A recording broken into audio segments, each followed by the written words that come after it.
Hello everyone, my name is Ankur Sehgal. I'm a patent agent and an attorney at law at Khurana and Khurana Advocates and IP Attorneys. Making this video to take you through the process of filing and prosecution of a patent application in India. Now, it's first important to understand that patents are for inventions that are technical in nature. This could be an inventive product or an inventive process. Secondly, it's important for us to understand that the aspects based on which we can evaluate whether an invention is truly patentable or not. There are three parameters based on which the same can be assessed. The first being novelty. Your invention must hold novelty from a global perspective, uh, which means there must be absolutely no information out in the public domain anywhere in the world that includes inventive aspects or novel aspects of your invention. Uh, Now, the second aspect is that your invention must include an inventive step, or it must be non obvious to a person skilled in the technical field. Uh, the third aspect is your invention must have industrial applicability, which also means you must make efforts to uh, gain some sort of commercial value out of your invention or patent thus filed. So these are the three parameters based on which we can assess patentability. And having understood that, let's move on to the process of filing a patent. Uh, Now, as a first step, I'd definitely suggest you have an NDA filed between yourself and a patent practitioner.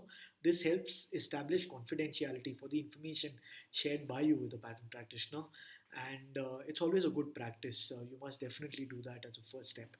Uh, Once the NDA is signed and the information is shared with the patent practitioner, it's always recommended to first have a patentability search done to have absolute clarity at the outset as to whether your invention is truly patentable or not.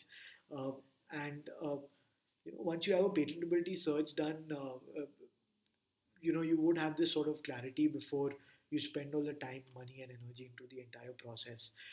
So that's definitely recommended that you get a patentability search done before you proceed with drafting and filing your patent. Um, After the search, the next step would be to draft your patent and have it filed at the Indian Patent Office. There are again two ways to go about this. The first one being that you can file a provisional patent application, in which case you can file a patent and provisional patent, and you have 12 months from the date of filing the provisional patent to file a complete patent. Only once a complete patent is filed is it published and examined by the patent office, and you'll see true value in filing a provisional patent if you're still working on your invention, let's say.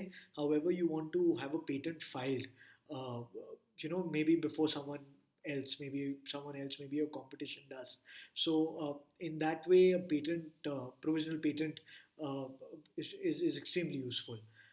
The second way of going about it is just file a complete patent once you have complete details regarding your invention that need to be included in the patent application.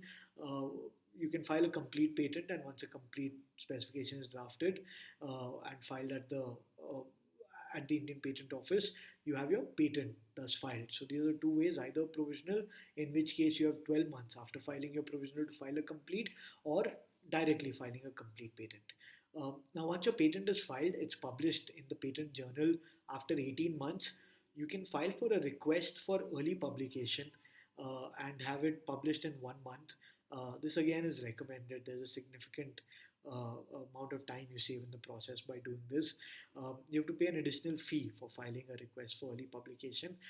Again, I'm just taking you through the process and approximate timelines.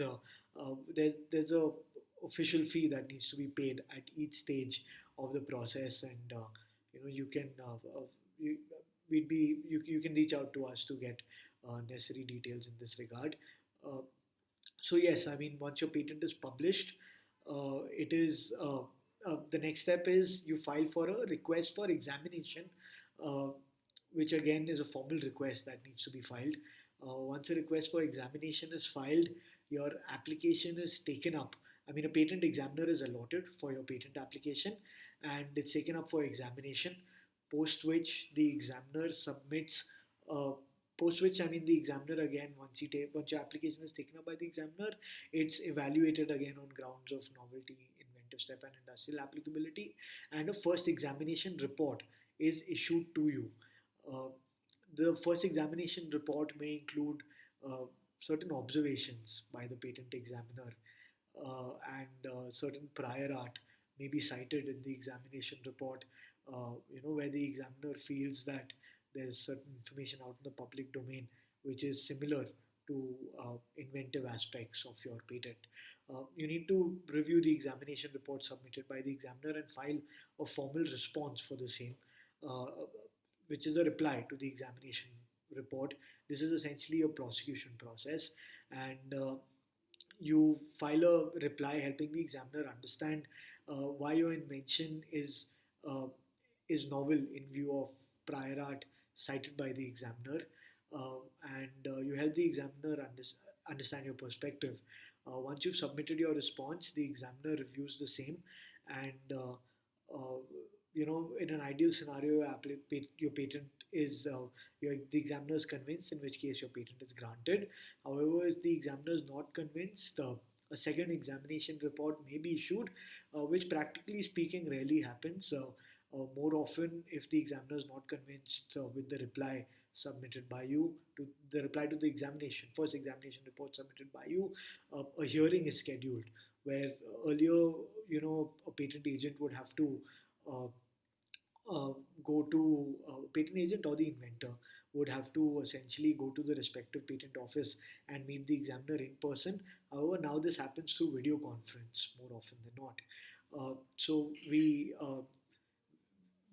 sort of hearing is scheduled, and at the hearing we discuss the matter with the examiner face to face, and help answer the questions that the examiner may have and put forth our perspective, explaining our point of view to the examiner.